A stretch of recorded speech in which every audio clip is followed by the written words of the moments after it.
अस्सलाम वालेकुम my dear students, welcome to my YouTube channel the botany lover. Students, मैं हूं आपका एजुकेटर उमर समद और आज के इस लेक्चर में हम डिस्कस करेंगे आपके साथ about the structure of the ovule. Students, last के लेक्चर में हमने आपके साथ डिस्कस किया about the structure of the female reproductive part of the flower, that is the carpel और पिस्टल। आज का लेक्चर स्टार्ट करने से पहले बेटा हम आपसे रिक्वेस्ट करते हैं कि अगर आप हमारे इस चैनल पे नए हैं तो हमारे चैनल को जरूर और जरूर सब्सक्राइब कीजिएगा। स्टूडेंट्स, लास्ट के लेक्चर में हमने आपके साथ डिस्कस किया पहले about the structure of the female reproductive part of the flower, that is the carpel. हमने आपको बताया था कि जो कार्पल होता है एक फ्लावर का, इट कंप्राइजेस ऑफ 3 पार्ट्स। इस कार्पल के पास 3 पार्ट्स होते हैं।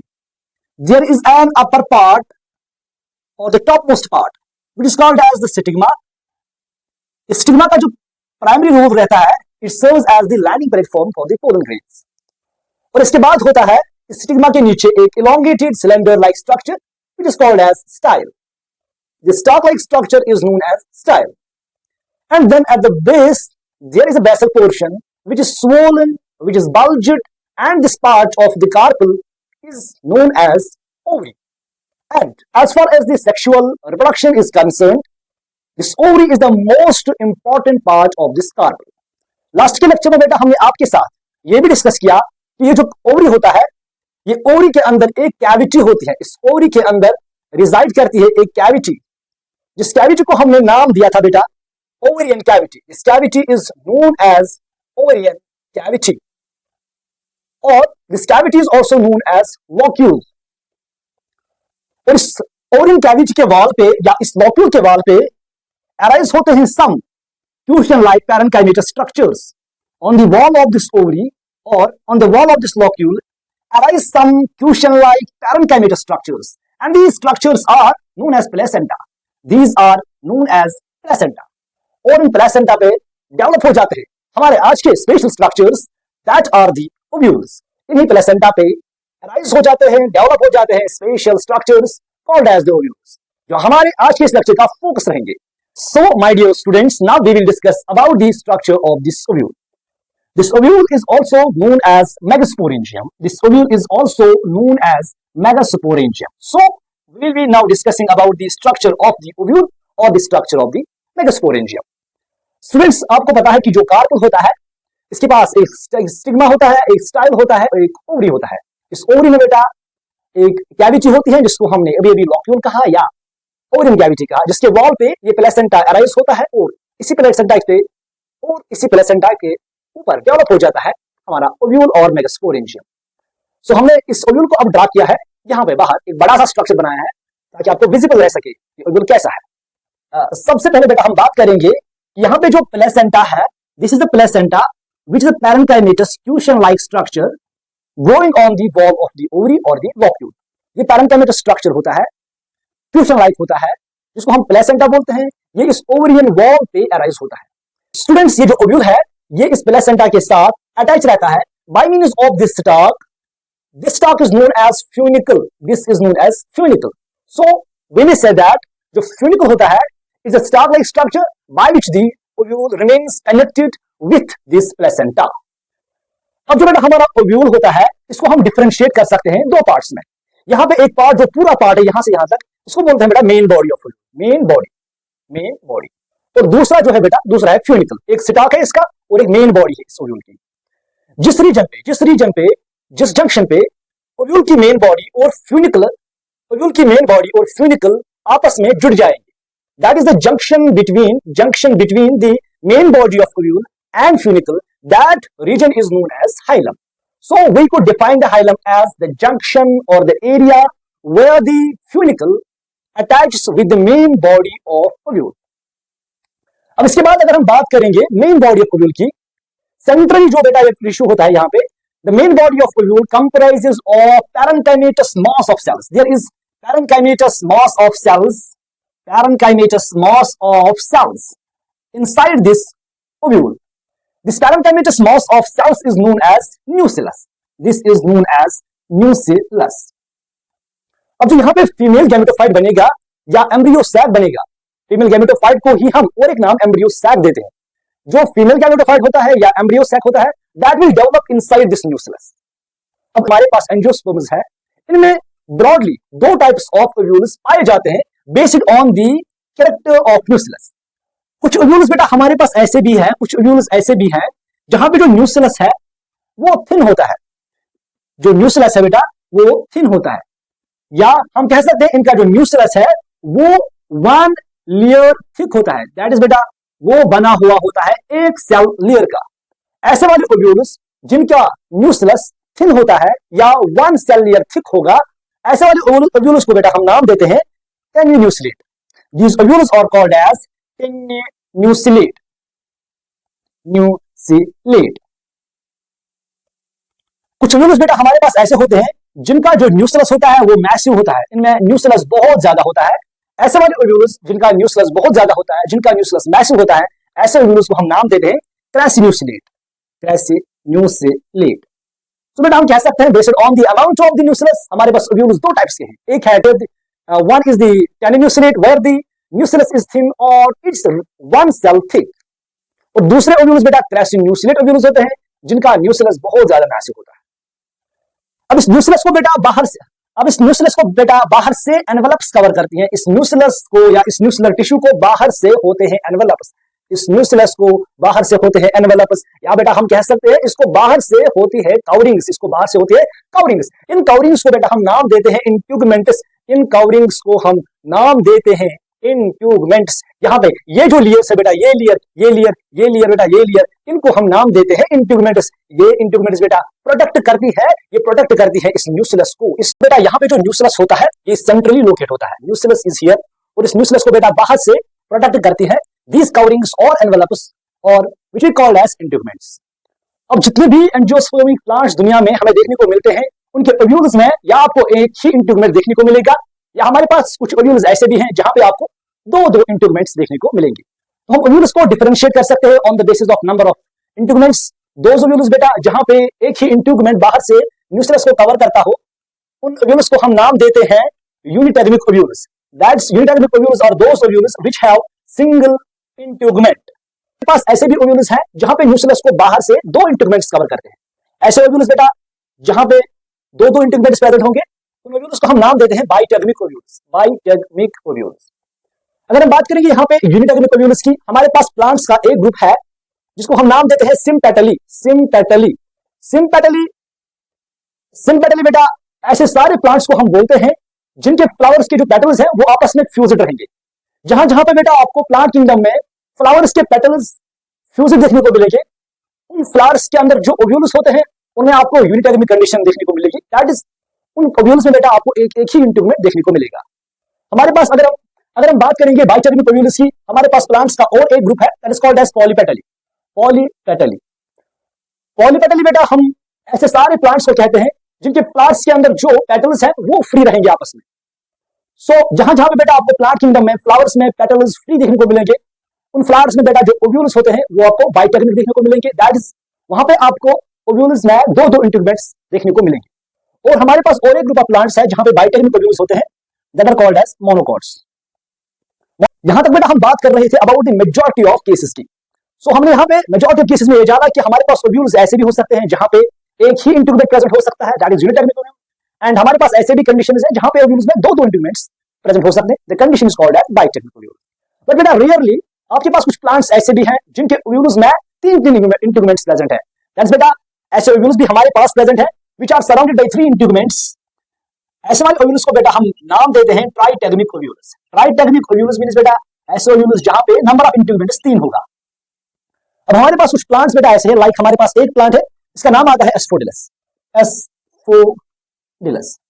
हमारे पास और एक प्लांट है दैट इज कॉल्ड एज लिची, और हमारे पास एक और प्लांट है दैट इज कॉल्ड एज ट्राइएंथस।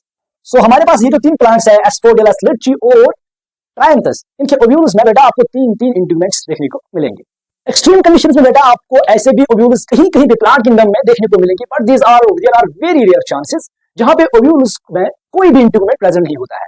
ऐसे ओव्यूल्स बेटा जहां पे इंटीग्यूमेंट्स एब्सेंट होते हैं, those ovules are called as ategmic ovules. That is those ovules where the integuments are absent, those ovules are called as ategmic ovules। हमारे पास plant है एक, इसका नाम है बेटा ओलेक्स इम्ब्रिकेटा। ओलेक्स इम्ब्रिकेटा।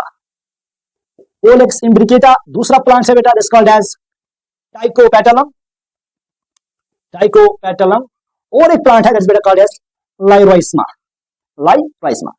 ये जो तीन प्लांट्स है बेटा, एक ओलेक्स इम्ब्रिकेटा, दूसरा टाइकोपेटलम और तीसरा लाइरोइस्मा, ये ऐसे प्लांट्स है दुनिया में जिनके ओव्यूल्स के अंदर आपको इंटीग्यूमेंट्स देखने को नहीं मिलेंगे। यहां तक हमने बात की about the funicle that is the stock, about the hilum, about the nucleus, about the integuments. और ये जो इंटीग्यूमेंट्स होते हैं बेटा, ये एक साइड से फ्यूज नहीं करते हैं आपस में, जहां पे ये फ्यूज नहीं करेंगे वहां पे ये एक पोर लाइक स्ट्रक्चर प्रोड्यूस करते हैं, and that pore like structure of ovule is called as micropyle. This is the micropyle. Micropyle is the pore like structure of the ovule. इस माइक्रोपाइल का काम क्या है बेटा, जब पोलन ट्यूब आएगा, इस पोलन ट्यूब को अंदर जाना है फीमेल गैमेटोफाइट के पास, तो ये फीमेल गैमेटोफाइट के पास जाएगा थ्रू दिस माइक्रोपाइल। इसके बाद है बेटा this basal part of ovule. This basal part of ovule is called as chalaza. This basal part of ovule is known as chalaza. और we may say that micropyle के opposite में जो part लाई करता है दैट इज कॉल्ड एज क्लाजा। सो बेटा हम कह सकते हैं कि जो ओव्यूल होता है इसमें पोलैरिटी एग्जिस्ट करती है, एक साइड से होता है माइक्रोपाइल और दूसरे साइड से होता है क्लाजा। हम कह सकते हैं जिस साइड से माइक्रोपाइल होता है इसको हम माइक्रोपाइलर एंड कहते हैं, और जिस साइड से क्लाजा होता है इसमें इसको हम कहते हैं क्लाजल and.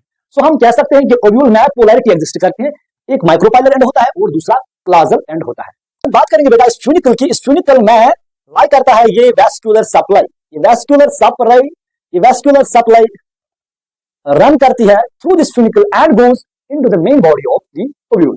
So in nutshell, if we have to summarize the structure of ovule in one line, we say that this ovule consists of a stalk, funicle, there is hilum, which is the junction between the main body of ovule and the funicle. There is a parenchymatous mass of cells located centrally, which is called as the nucleus, where the female gametophyte or the embryo sac develops. And इसके बाद इसको cover करते हैं integuments, which could be 1 or 2 in number. और integuments एक side से fuse नहीं होते हैं, जिस साइड से ये फ्यूज नहीं करेंगे वहां पे पोर डेवलप करेंगे। The pore is called as micropyle. And the base of ovule is called as the claza. जितने भी एंजियोस्पर्म्स हैं इनमें ओव्यूल की जो शेप है वेरी करती है। टिपिकली अगर हम बात करेंगे हमें एंजियोस्पर्म्स में 6 टाइप्स ऑफ ओव्यूल्स देखने को मिलते हैं। वो 6 टाइप्स ऑफ ओव्यूल्स बेटा हम डिफरेंशिएट करते हैं on the relative positions of micropyle, chalaza and funicle. Students, here we will be discussing about the 6 types of the ovules found in angiosperms. These ovules बेटा, ये जो ovules है बेटा, इनको हम डिफरेंशिएट करते हैं on the basis of relative positions of 3 structures, that is funicle, claza and micropyle. Based on the relative positions of the claza, funicle and micropyle, the ovules of angiosperms are categorized into 6 types. Number first is orthotropous ovule, or this ovule is also called as atropous ovule, or this ovule is also known as erect ovule. ये erect ovule जो होता है बेटा, ये orthotropous ovule जो होता है, this is considered to be the primitive ovule of angiosperms. ये प्रिमिटिव फैमिलीज या एंजियोस्पर्म्स के प्रिमिटिव फैमिलीज या प्रिमिटिव प्लांट्स में पाया जाता है। ये जो ऑर्थोट्रोपस ओव्यूल है या एट्रोपस ओव्यूल है या इरेक्ट ओव्यूल है, ये ज्यादातर पाया जाता है जिम्नोस्पर्म्स में। सो बेटा इसको हम जिम्नोस्पर्मस ओव्यूल भी कह सकते हैं। इस वाले ओव्यूल की बेटा अगर हम बात करेंगे, इसमें जो फ्यूनिकल होता है दैट इज स्टॉक, इसमें जो क्लाजा होता है दैट इज स्पॉट, और इसमें जो माइक्रोपाइल होता है, these all come to lie in this straight line. सो बेटा हम कह सकते हैं इरेक्ट ओव्यूल में या ऑर्थोट्रोपस ओव्यूल में माइक्रोपाइल, क्लाजा और फ्यूनिकल एक ही लाइन में लाई करते हैं। इसके बाद बेटा हम बात करेंगे about the second type of the ovule, that is the anatropous ovule. इस ओव्यूल को बेटा हम नाम देते हैं एनाट्रोपस ओव्यूल भी, इन्वर्टेड ओव्यूल भी, और इसको हम नाम दे सकते हैं रिजोपाइराइट ओव्यूल भी। यहाँ पे बेटा क्या होता है, ये जो इरेक्ट ओव्यूल है इसको बेटा बेंड किया जाता है या इसको रोटेट किया जाता है, या हम कह सकते हैं इसको टर्न किया गया है। यहाँ पे ये इरेक्ट ओव्यूल टर्न हुआ है बाय 180 डिग्रीज। बाय 180 डिग्रीज जब इरेक्ट ओव्यूल बेंड हुआ है या रोटेट हुआ है, इसको बन गया है कौन सा ओव्यूल, एनाट्रोपस ओव्यूल और इन्वर्टेड ओव्यूल। इसमें बेटा अगर हम बात करेंगे फ्यूनिकल, क्लाजा और माइक्रोपाइल की रिलेटिव पोजीशंस क्या है आपस में। यहाँ पे जो क्लाजा है वो यहाँ पे है बेसल पार्ट, यहाँ पे माइक्रोपाइल है यहाँ पे, और लेकिन ये जो फ्यूनिकल है वो यहाँ पे लाई करता है। तो हम कह सकते हैं कि जो क्लाजा और माइक्रोपाइल है ये एक लाइन में आते हैं, और जो फ्यूनिकल है वो इस लाइन के पैरेलल में आ जाता है। Case of the anatropous ovules, claza and micropyle come to lie in one line and funicle lies parallel to them. और बेटा ये जो anatropous ovule है ये most of the angiosperms में पाया जाता है। About 82% of angiosperms में anatropous ovule ही पाया जाता है। इसके बाद बेटा हम बात करेंगे हेमी एनाट्रोपस ओव्यूल की। इसको हम हाफ इन्वर्टेड ओव्यूल भी कह सकते हैं। यहाँ पे ये जो ऑर्थोट्रोपस ओव्यूल है या इरेक्ट ओव्यूल है, इसको बेंड किया गया है अबाउट 90 डिग्री रोटेशन तक। 90 डिग्री रोटेट, इसको 90 डिग्री रोटेट किया गया है और यहाँ पे बन गया है हेमी एनाट्रोपस ओव्यूल। यहाँ पे अगर हम बात करेंगे माइक्रोपाइल की, क्लाजा की और फ्यूनिकल की, माइक्रोपाइल यहाँ से लाई करता है, क्लाजा यहाँ से है और फ्यूनिकल यहाँ से। तो अगर हम देख सकते, तो हम यहाँ से देख सकते हैं कि यहाँ पे जो क्लाजा है और माइक्रोपाइल है वो एक ही लाइन में आ रहे हैं और जो फ्यूनिकल है वो इनके परपेंडिकुलर आ जाता है। कह सकते हैं कि क्लाजा और माइक्रोपाइल एक ही लाइन में आते हैं और फ्यूनिकल इन पे परपेंडिकुलर लाई करता है। इसके बाद बेटा हम बात करेंगे अबाउट दी एम्फिट्रोपस ओव्यूल की। एम्फिट्रोपस ओव्यूल बिल्कुल बेटा स्ट्रक्चर में रिजेंबल करता है एनाट्रोपस ओव्यूल की। दैट इज बेटा इसमें भी रोटेशन होगी या इसमें भी कर्वेचर होगा 180 डिग्रीज का। लेकिन बेटा इसमें एक जो टिपिकल डिफरेंस है फ्रॉम एनाट्रोपस ओव्यूल वो ये है कि इसमें जो डेवलपिंग एम्ब्रियो सेक है, इसमें जो गैमेटोफाइट डेवलप हो जाता है अंदर से, वो हॉर्स शू शेपर बन जाता है। This is the most typical feature of this amphitropous ovule. Otherwise बेटा ये बिल्कुल रिजेंबल करता है एनाट्रोपस ओव्यूल के, लेकिन इसमें जो एम्ब्रियो सेक बन रहा है, फीमेल गैमेटोफाइट बन रहा है, वो हॉर्स शू शेप्ड स्ट्रक्चर और शेप रखता है। इस एम्फिट्रोपस ओव्यूल में अगर हम क्लाजा देखेंगे, माइक्रोपाइल देखेंगे और फ्यूनिकल देखेंगे, माइक्रोपाइल और क्लाजा एक ही लाइन में आ रहे हैं और फ्यूनिकल इनके पैरेलल में आ रहा है। Same as that like of बेटा, same as that like of this anatropous ovule. यहाँ पे भी बेटा माइक्रोपाइल और क्लाजा एक लाइन में आ रहे हैं और फ्यूनिकल इनके पैरेलल में आ रहा है। बेटा हम बात करेंगे अबाउट द कैम्पाइलोट्रोपस ओव्यूल। कैम्पाइलोट्रोपस ओव्यूल में बेटा जो कर्वेचर होता है या ओव्यूल जो रोटेट होता है, it rotate is less than 180 degrees. That is बेटा यहाँ पे ओव्यूल एनाट्रोपस ओव्यूल से कम रोटेट होता है। दैट इज एनाट्रोपस ओव्यूल में 180 डिग्री रोटेशन हुई थी, लेकिन यहाँ पे 180 से कम ही रोटेशन हो जाएगी, जिसकी वजह से बेटा क्या होगा, यहाँ पे जो माइक्रोपाइल है, क्लाजा है, ये ऑलमोस्ट स्ट्रेट लाइन में नहीं आएंगे, इस स्ट्रेट लाइन में नहीं आएंगे, और जो फ्यूनिकल है ये ऑलमोस्ट इनके परपेंडिकुलर लाई करेगा। एट लास्ट हम बेटा बात करेंगे about the most advanced type of the ovule, that is the circinotropous ovule. इस ओव्यूल को बेटा हम और एक नाम देते हैं, it's called as xerophytic ovule. Reason is that बेटा ये वाला ओव्यूल जीरोफिटिक फैमिलीज में पाया जाता है या जीरोफिटिक प्लांट्स में पाया जाता है। ऐसे प्लांट्स बेटा जो डेजर्ट्स में पाए जाते हैं, जिनको बहुत कम वाटर की जरूरत पड़ती है, इनको हम जीरोफिटिक प्लांट्स कहते हैं। इन जीरोफिटिक प्लांट्स में बेटा होते हैं सर्सिनोट्रोपस ओव्यूल्स, इसीलिए बेटा इस ओव्यूल को हम नाम देते हैं जीरोफिटिक ओव्यूल भी। लाइक हमारे पास प्लांट्स है ओपुन्शिया, कैक्टस, इन प्लांट्स में पाए जाएंगे सर्सिनोट्रोपस ओव्यूल्स। इन सब ओव्यूल की जो बेटा सबसे इंपॉर्टेंट फीचर की बात है, दैट्स इसमें जो फ्यूनिकल होता है बेटा, it is the longest funicle, it has the longest funicle. ये फ्यूनिकल जो है बेटा ये सारी ओव्यूल की बॉडी को कवर करता है। This funicle covers all the body of ovule. और यहाँ पे जो रोटेशन होती है 360 डिग्री रोटेट हो जाता है ओव्यूल। दैट इज बेटा यहाँ पे ओव्यूल फिर से इरेक्ट जैसा लगता है, हमें इस वाला स्ट्रक्चर जैसा लगता है। दैट इज बेटा यहाँ पे ओव्यूल फिर से हमें इरेक्ट जैसा लगता है, लेकिन यहाँ पे जो फ्यूनिकल है सबसे लंबा फ्यूनिकल होता है सर्सिनोट्रोपस ओव्यूल्स में। यहाँ पे फ्यूनिकल कंप्लीटली सराउंड करता है ओव्यूल को। तो इन नटशेल बेटा हमने समझा कि ओव्यूल 6 टाइप्स के होते हैं based on the relative positions of the funicle, micropyle and the chalaza. There is the most common type is the anatropous ovule, और it's also called as the inverted ovule और the एजोपाइराइट ovule. It is found in 82% of the angiosperms.